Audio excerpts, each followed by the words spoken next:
If you died today, what dreams, what ideas, what gifts, what talents, what voice, what stories will die with you?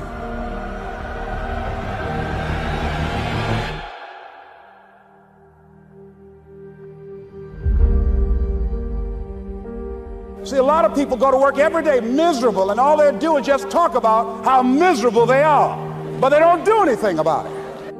You know that you're deliberately operating below your potential. You've gotten comfortable. You stop expanding. You stop stretching. You stop challenging yourself.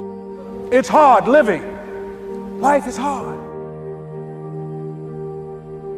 So most people don't use their imaginations. Most people don't dream anymore. Why? Because through the conditioning process of life, after so many rejections, see, you know what you can do. You know what you have done, and you also have seen what has been done by others in your environment and by others in your circumstances. Then you look at where you want to go, and what most people do, they do that which they feel they know that can work because they've already done it or they've seen it done. And so they allow their negative history to determine the possibilities for them. And so when they run into a roadblock, even if they have something beyond their comfort zone, when they run into a roadblock, something happens to them. Most people allow life to control them and their circumstances. Look into the future. What is it you want? What is it you'd like to create for you? You want to make your dream come true, you got to stay focused. Some people rather get even than get ahead. Stay focused on where you want to go. This is not going to be it for my life. I deserve more than this. See, that will start making you do some stuff.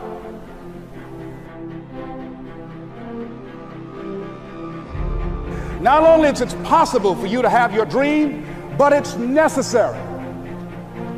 It's necessary that you have it, that you work on it, that you develop yourself, that you go for what is yours in the universe. The major key to your reaching your dream, your living up to your greatness, your making your contribution to your making things happen in your life is you. That you've got to take personal responsibility to make it happen. That you make it happen, that you don't give up, that you don't take any objection or disappointment or defeats personally, that you keep on keeping on, that you don't decide that I can't make it because you can't see the light at the end of the tunnel. Live your life with passion,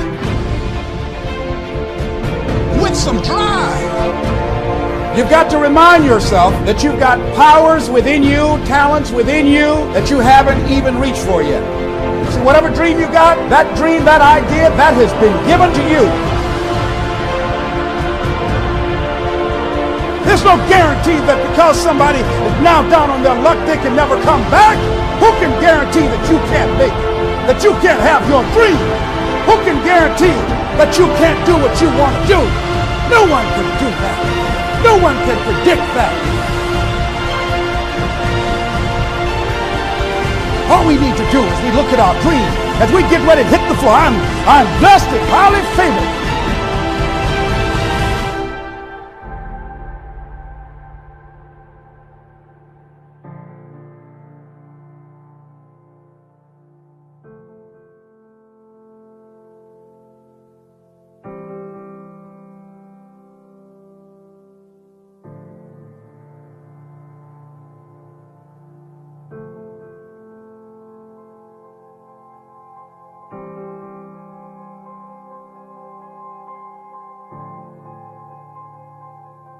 How could a man hit a target he could not see? That's a pretty good question. Here's another one. How can you hit a target you do not have? Besides, planes are built for flying. Ships are built for sailing. Houses are built for living. And man too was built for purpose. He was designed for accomplishment. He's engineered for success. He's endowed with the seeds of greatness. And the greatest danger we as human beings have is when we do not do anything at all. People today complain of lack of time. It's not lack of time that's the problem, it's the lack of direction.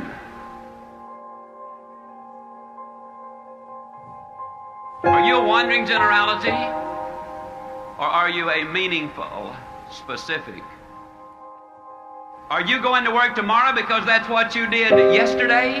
If that's the reason you're going tomorrow, you won't be as good tomorrow as you were yesterday because you're 2 days older and no closer to the goal you do not have.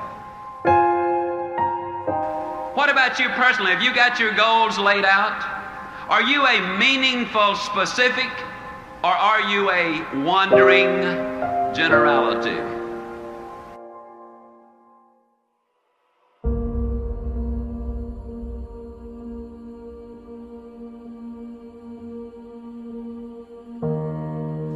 See, you are part of an equation, and you are needed. Part of why we should begin to look at how we give up our lives, that we got to begin to see, what is it that I'm supposed to do? What is my life work? And then give ourselves to that. Because as we do that, ladies and gentlemen, I guarantee you, as you begin to take on this new era that we're in, if you decide that I'm going to begin to start living life, I'm going to start giving more of myself, I'm going to start putting out more, contributing more to life. Here's what's going to happen, ladies and gentlemen. I guarantee you that life will take on a whole new meaning for you. I guarantee you that life takes on a whole new dimension. That you'll be happier, you have a greater sense of happiness and fulfillment in life, that now you will begin to take off on some new paths to some newer horizons. That you'll begin to see life totally different than most people.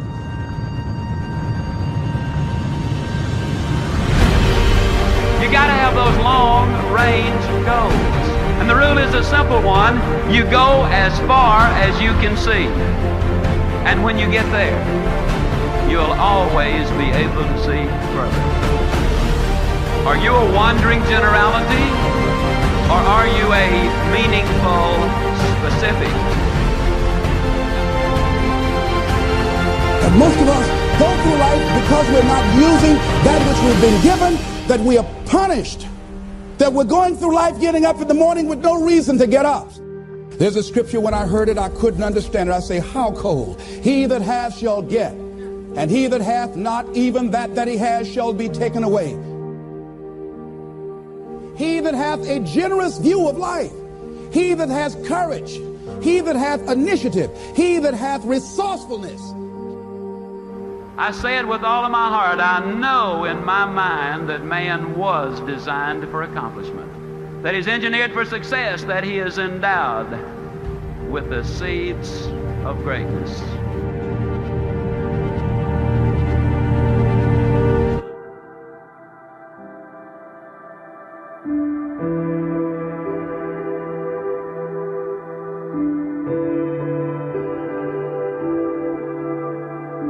Life will always give us some questions. There will be times when we have to take time to search ourselves. And saying, with all of these things out here, these roadblocks and these obstacles, what is it going to require on our part to make it happen? What's the final determining factor that will determine whether or not we're losers or winners in life? And here's what the answer is. It's you. No, it's not your circumstances. No, it's not your past. It's you. You're going to determine that. No, not what happened to you. No. It's you. It's you. You will determine whether or not this mission that you're on, and I believe that we're all on a mission. I believe that we all have a purpose, and we didn't just show up just to work every day and face some hard experiences in life, or go home after work and pop a can of beer and sit in front of the television set. No, I don't think that life is like that for us.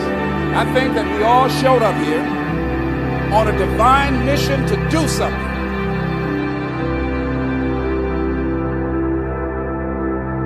See, all of us have to begin to work to overcome certain things that we have picked up along the way in life. You've got to watch the energy that you're around, and you've got to start searching yourself to ask yourself, what is it? Is this really me? When you look in the mirror, when you look at your life, when you look at where you want to go, you got to ask yourself the question, is this really me? Samuel Smiles says, life will always be to a large extent what we ourselves make it. What we make it. What you make your life. Not what circumstances will make of it. Not what other people will make of it. But what you make of your life. That's what your life will be. Not what other people say it will be. Not what the environment will try and dictate to you. No, what you make it.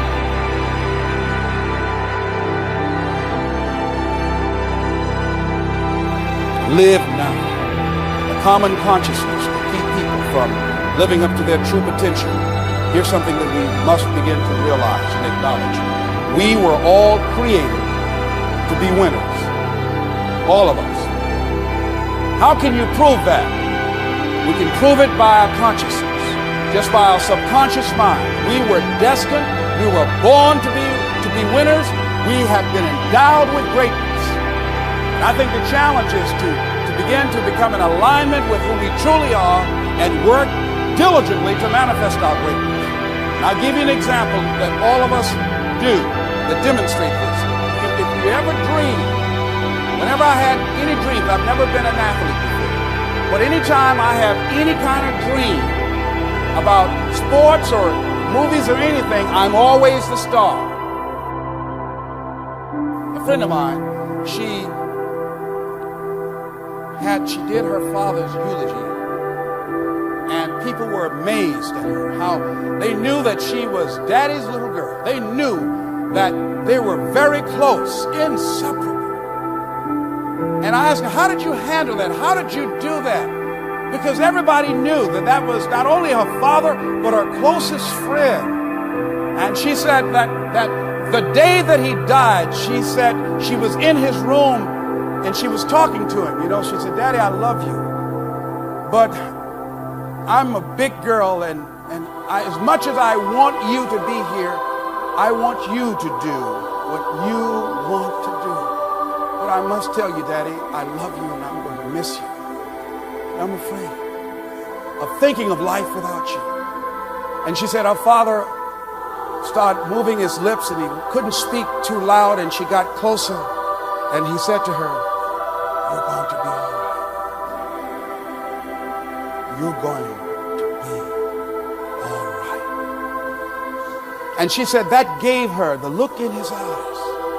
That gave her a certain assurance that there was something that even death couldn't conquer that was in her father, that was now a part of her.